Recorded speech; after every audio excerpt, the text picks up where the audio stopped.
മഹാരാഷ്ട്ര ഭരിക്കുന്നത് ഇന്ന് ബി.ജെ.പിയാണ്. ആർ.എസ്.എസിന്റെ ഉത്തമ നേതാവായ ദേവേന്ദ്ര ഫഡ്നാവിസ് ആണ് മുഖ്യമന്ത്രി. തെരഞ്ഞെടുപ്പിൽ വമ്പിച്ച വിജയം ബി.ജെ.പി കരസ്ഥമാക്കിയിട്ടും മഹാരാഷ്ട്രയെ പോലെ ഒരു സംസ്ഥാനത്ത് ഒരു മുഖ്യമന്ത്രിയെ തെരഞ്ഞെടുക്കാൻ 15 ദിവസത്തിലധികം, അഥവാ ഏകദേശം ഒരു മാസത്തോളം എടുത്തു. അതിന്റെ പേരിൽ മഹാരാഷ്ട്രയിൽ വലിയ വിവാദങ്ങൾ തിരികൊളുത്തുകയും ചെയ്തിരുന്നു.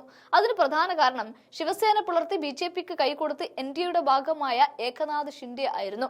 അദ്ദേഹമായിരുന്നു ഫഡ്നാവിസിന് മുൻപ് അവിടുത്തെ മുഖ്യമന്ത്രി. വീണ്ടും ആ കസേര തനിക്ക് വേണമെന്ന് ഷിൻഡെ വാശി പിടിച്ചു.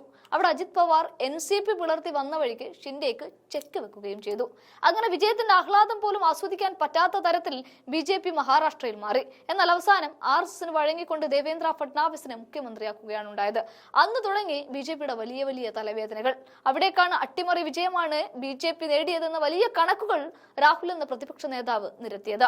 ഇതോടെ കുഴഞ്ഞുമറിഞ്ഞ രാഷ്ട്രീയത്തിൽ വീണ്ടും മുഖ്യമന്ത്രിയായ ദേവേന്ദ്ര ഫഡ്നാവിസും ഉപമുഖ്യമന്ത്രിയായ ഏകനാഥ് ഷിൻഡെയും തമ്മിൽ വലിയ തർക്കമാണ് നിലനിൽക്കുന്നത്.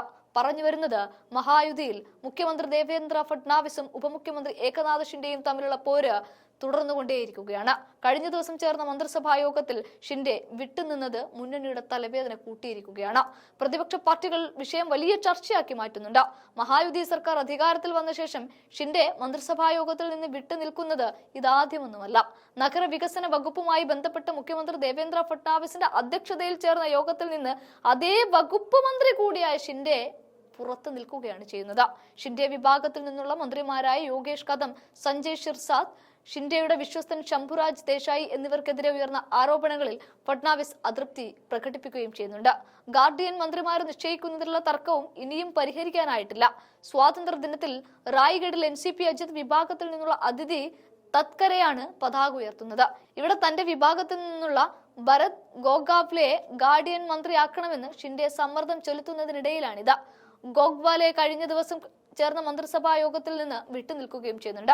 ഷിൻഡെ വിഭാഗത്തെ ഫഡ്നാവിസ് സർക്കാർ അവഗണിക്കുകയാണ് എന്നും ഷിൻഡെയുടെ മനോവീര്യം തന്നെ നഷ്ടപ്പെട്ടു എന്നും ശിവസേന ഉദ്ധവ് വിഭാഗം നേതാവ് സുഷമ അന്താരെ പറഞ്ഞു വെക്കുകയും ചെയ്യുന്നുണ്ട്. എന്നാൽ അതേസമയം മഹായുതി സഖ്യത്തിൽ ഭിന്നതകൾ ഒന്നുമേ ഇല്ല എന്നാണ് മുഖ്യമന്ത്രിയായ ഫഡ്നാവിസ് അല്പം സമാധാനത്തിന് വേണ്ടി പറയുന്നത്. വരാനിരിക്കുന്ന തദ്ദേശ തെരഞ്ഞെടുപ്പിനെ ഒറ്റക്കെട്ടായി നേരിടുമെന്നുമൊക്കെ മുഖ്യമന്ത്രി ദേവേന്ദ്ര ഫഡ്നാവിസ് സ്വന്തം അണികൾക്ക് വേണ്ടിയാണ് ഇങ്ങനെ പറയുന്നത്. എല്ലാ പാർട്ടികളും ഒരുക്കങ്ങൾ ആരംഭിച്ചിട്ടുണ്ട് എന്നും വ്യക്തമാക്കിക്കൊണ്ടാണ് ബി.ജെ.പി, ശിവസേന, ഷിൻഡെ, എൻ.സി.പി അജിത് എന്നീ പാർട്ടികളാണ് മഹായുതി സഖ്യത്തിലുള്ളത്. അവരെല്ലാം ഒറ്റക്കെട്ടാണ് എന്നും മുഖ്യമന്ത്രി ഉപമുഖ്യമന്ത്രിമാരും തമ്മിൽ ഒത്തൊരുമയിൽ ആണ് പോകുന്നത് എന്നൊക്കെ വലിയ കാര്യങ്ങളാണ് ഇപ്പോൾ ഫഡ്നാവിസ് പറയുന്നത്.